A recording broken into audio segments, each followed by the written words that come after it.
kuku do motor ya mi tu nya kuku do motor kama ndale mi ngopi yipo fie mi asa buma la o yo fuma ba kuta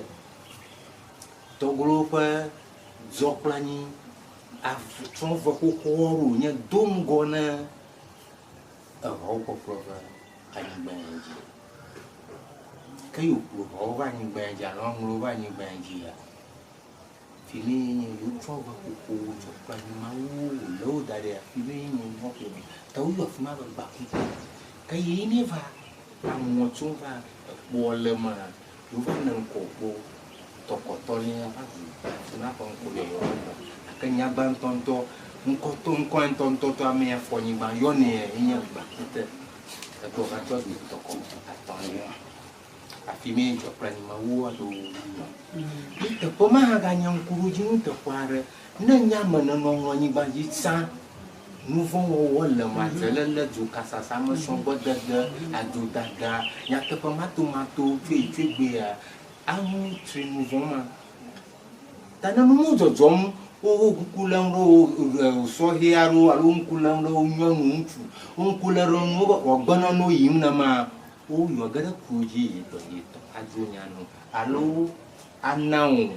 poji jeba yunya ogbam yo wanu wana o gbana no o numa me o va troso dia yo gbam akani bana ga ngere ji ga weka ko do gada do ra gba na ya ko mu no ra gba la no ga la shi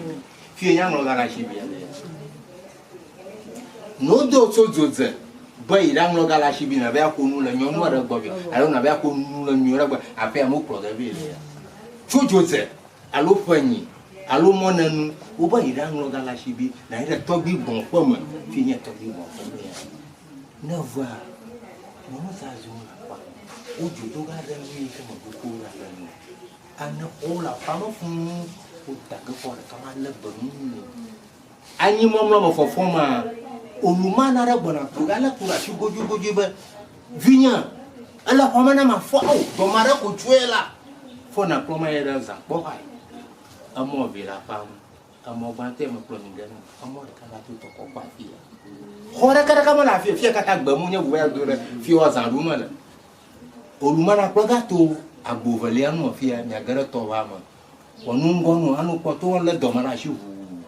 kana mi na olumana bloka no pota ya gara fa me ya ba ni ya fora me ya ba ri ra na ba olumana fa gagara fa ma amaro bona trolatu ola ga no no ba ala ba odro nya no ho manye nya drogo gara na ho le lewa ala no malalo abe u kan ho kan ho ga flu na bobo ga flu o le ga fo era ba ku ta di do mantando o ta ku ba la ba ya na no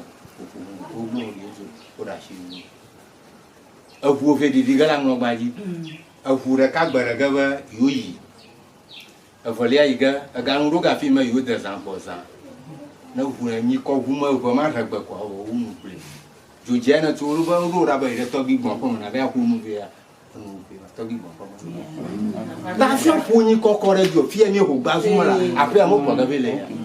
après ya chafla chiro manya pa vi to grupa ada tsumu to grupa vi ko to ko toi ko tsa da kame amo du ta plato bota bon ta plato wada kata fio kwa gavi afia ko da bakuta apa na mono vi la femme afio ko gratuit ko zuzu mafana va zapea mazakawi mafana va la chilafia guchili malalam ka kadra mazakawi va na kama vovoji dogana ba musara kama papa ya mu abana yira ka kwaru afodoro mo na foza na no bibichi domo ano vovo dam la no afia mo ko fi mana mi nya ba mo no vela pa mu na to kaya kama ga troga gbo mo no vele ko ga to na to fe ko ina la to ko mi to dina adu ma tu adu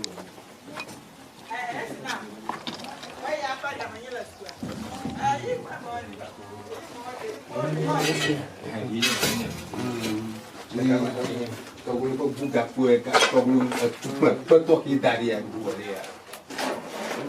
Ya. Na cuci mama. afina ya tawajia fio kwa garaba ko no afina ya kwa ga tuma lo he ma na jojiji mama mablo na nya ba mi dra mi akonu ya na jojiji mama aguye ya nya ko go ka ye o gba to go na fi akro ya ba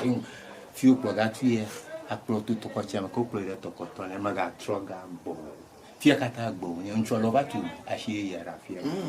fia avo nya mama danya gbo o pro ga tu hu na ile to ko ta Nyanto bitogulu fa aguye akajo tuo yomu la badagua mana badagua le ya ba ta hayali aya jo haya o none hayi aba tunne la fi ya jo tunne o tene la ba afi kona ba afi me kona dana afi agba magali agba azaba mi katana nya mission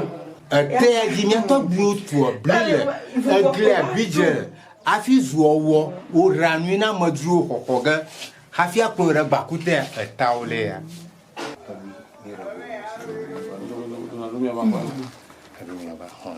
fi enya bakute fi enya zarumo lagba nko enya to gbi oyo enya bakute dongona ko kwa fi aba 4065 fi enya to golo ko jokla ni tron kwa vagara Trova vont la femme. Fio yona ba bakute. Afini ato bi wa rofia 1465. Tongolo pa de tron. A de tron do motor ka fa vame. Fie nya jopla ni ma wo ko no pe ya. Anyi gbe tuma. Kashino nu o kata la ni gbe tuma. Jopla ni ma wo ka tongolo le dara ni gbe dia.